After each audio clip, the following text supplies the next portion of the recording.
What can you do if you are triggered and get trapped in fight, flight, freeze, or fawn?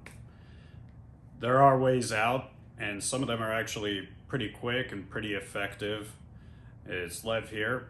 I shoot these videos to help people who are looking to overcome trauma that they've experienced. I've spent 10 years overcoming my own personal traumas, and I want to use what I've learned to help you to speed up time so you don't have to wait 10 years to get to the place that I eventually got to. I don't want you banging your head against a wall year after year.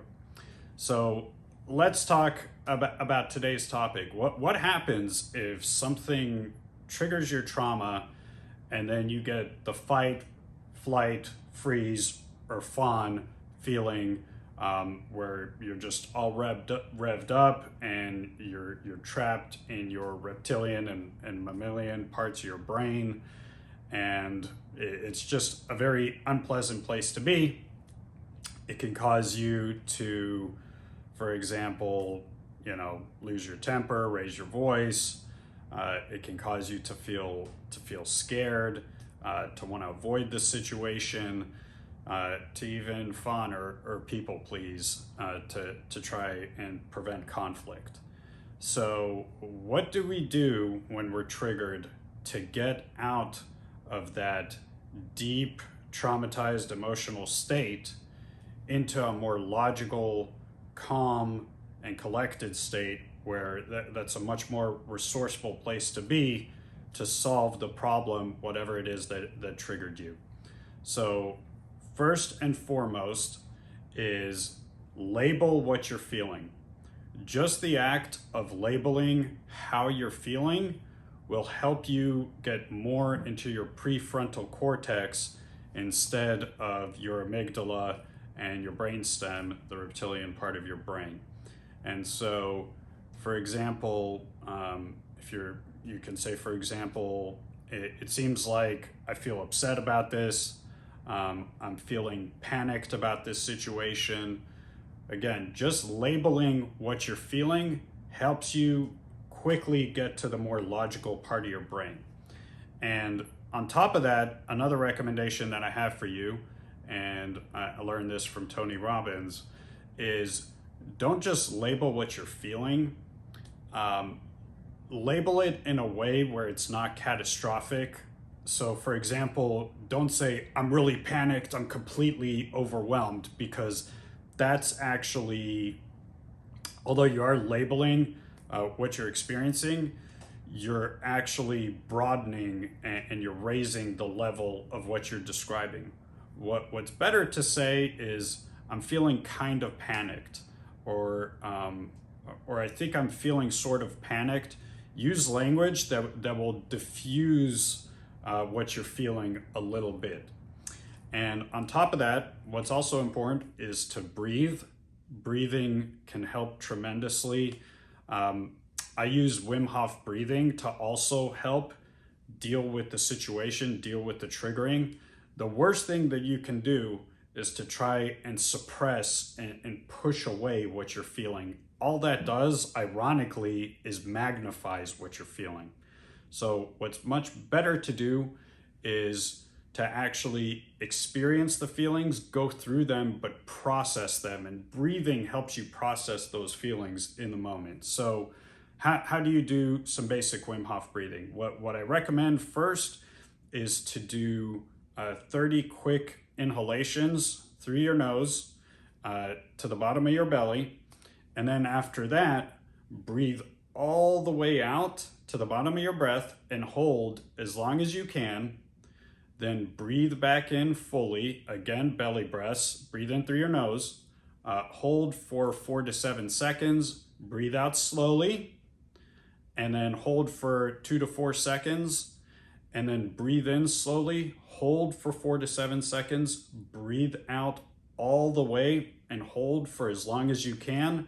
And I recommend doing at least, I would say, 8 to 12 cycles of that. It won't take you very long. It'll take you maybe 5 minutes. And so just doing that breathing will help you process that emotion and help you release it in that moment. What else beyond that?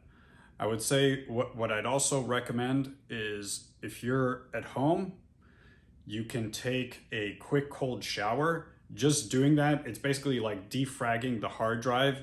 It'll ramp up a little bit of your adrenaline and norepinephrine in the moment, but once you're out of the shower, it also raises your dopamine. And by raising those neurochemical and hormonal levels temporarily, it helps to balance them and lower them after the fact. So if you're at home, you could take a quick cold shower. And you can combine that with the breathing, in fact. What else can you do? If you have a pet, animals are great. Pet your dog, pet your cat. That actually, studies show that that lowers both your blood pressure and your pet's blood pressure. What else? Exercise can be a great form of release. So you can do some push-ups or do some squats.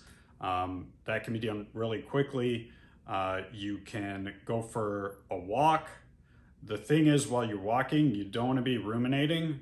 Concentrate on your breathing while you're walking. And so those are just several quick and easy methods that you can use to get out of fight, flight, freeze, or fawn. And the worst thing that you can do is, if you're in a conflict situation, is to just be reacting in the moment. Say, hey, I need a few minutes. I'm just feeling pretty riled up. And then you can do your breathing or the other methods that I talk about, cold shower, a quick bit of exercise, petting a pet. I'd also recommend, you can reach out to a friend or a trusted confidant, but the key is not to get all riled up and, be ranting and raving. That doesn't calm you down. Venting, ironically, can actually magnify your feelings of distress.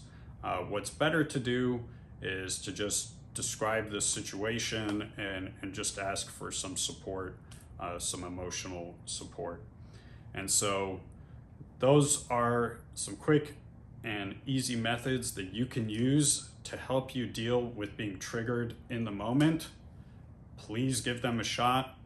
And, one of the keys to overcoming trauma is to not get overwhelmed by emotion. And I know that's difficult because emotions are extremely powerful, but the key with emotions is not to avoid them.